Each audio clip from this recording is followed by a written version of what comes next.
And ladies and gentlemen, you're welcome back to this channel. The set date is now. We are ready for production, and I have my fishes. Here I have my female catfish. These are clarias, and in here I have the male, the Etrobranchus. I have the male catfish here. So, and the result of coming together of the two is what we call hybrid. Hybrid. Part of what I'm going to be needing, I've already showed you in the previous video, and part of what we are going to be using is a weighing scale. So this weighing scale is just to weigh the female catfish in order to mean the size of the female catfish.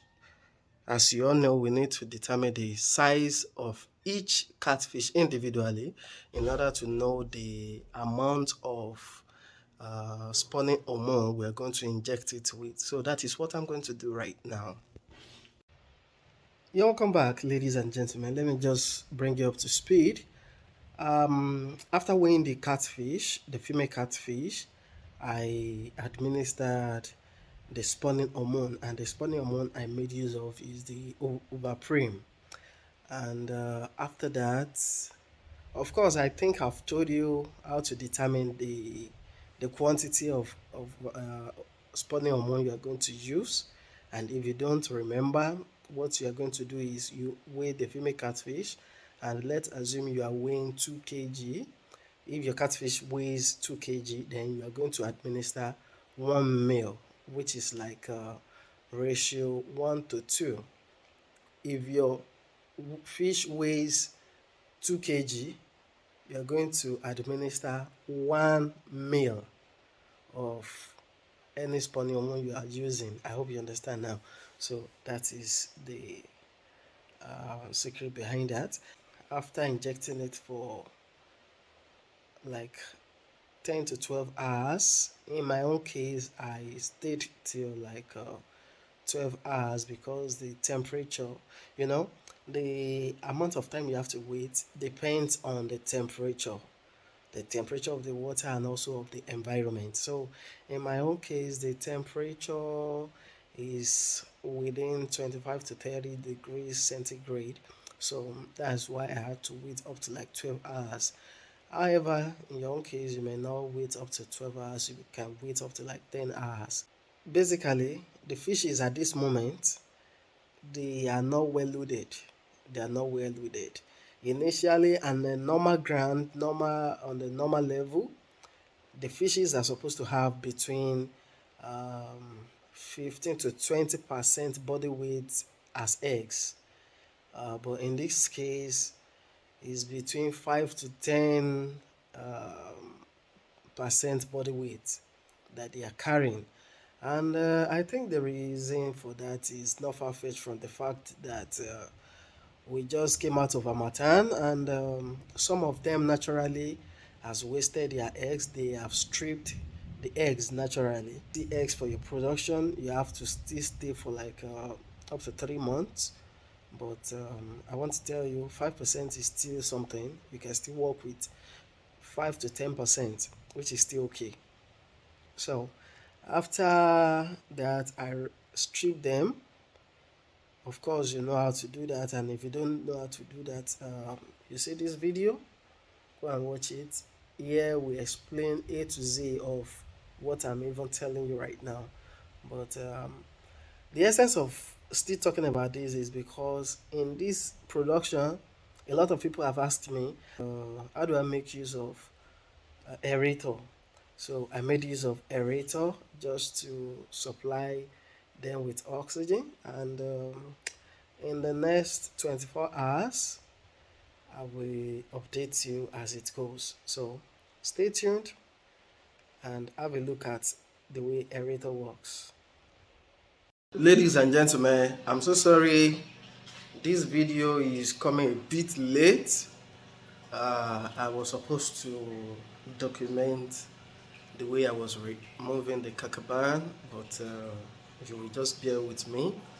I've been so busy here and there doing stuffs. Okay, today is like the third day after removing the kakaban. Today is 15th. As you know, we started the process on the 11th, March 11th, and today is 15th of that same March year 2022. So in case you are seeing this in the future, that's why I'm telling you the dates. All right, here is the success rate of the production we made. Can you see some of them? Though it's not as much as expected, but at least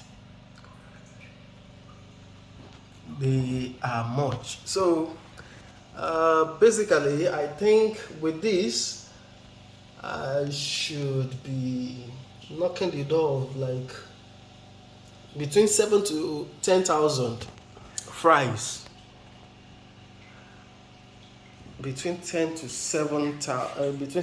10,000 fries. Actually, I have it in aggregate of 3 tanks, so it's not that just one tank. So what I'm seeing here is within that range. Although a miracle can happen, they can start to be split into 2 or 3 or 4. Is that not what we call dichotomy in biology? Yes. During this production, I had a challenge with my water supply, and I was unable to get enough water. I had 2 tanks.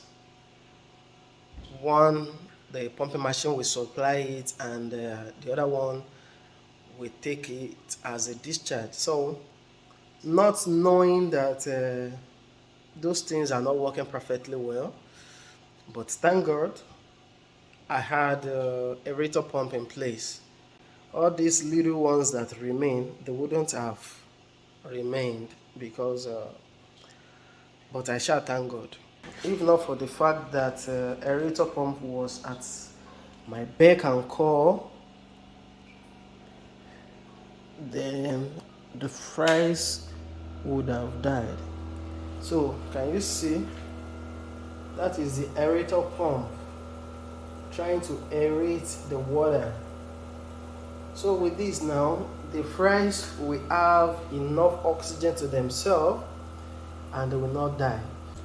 It's going to be the first time I will be feeding them after they have hatched. So I'm going to do it in your presence. Just watch me do it. In here, I have their feed. I'm using Copens.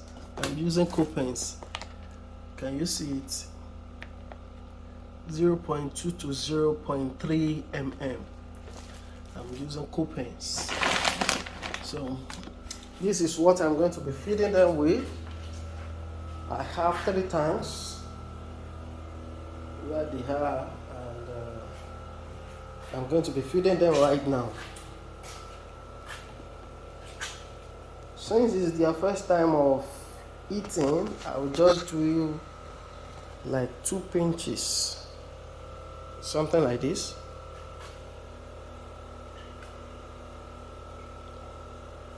Just need something small and tiny. That's 1.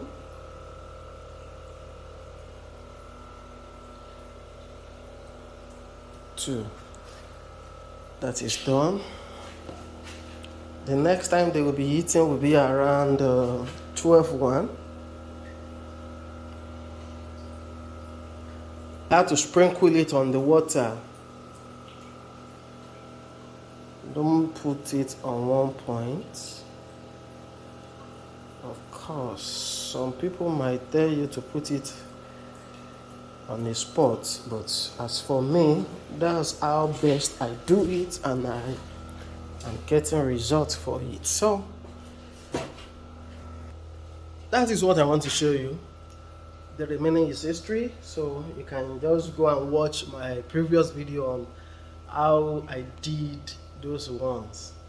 And somebody actually challenged me, and the way he challenged me, it seems as if I borrowed someone's farm to do my videos. Okay, I'm taking up the challenge, and I'm going to be walking you through my grow out farm. So watch out for that video. I'm going to be telling you different parts of my farms and what they stand to deliver. So just watch out for that. And if you have not subscribed, please subscribe to my channel. Ask me questions, ask me constructively anyways, because you know I'm not collecting a dime from you. I'm only showing you what is working for me. So whatever you are going to say, make sure it's not something that is going to tarnish my image. So subscribe. I love you.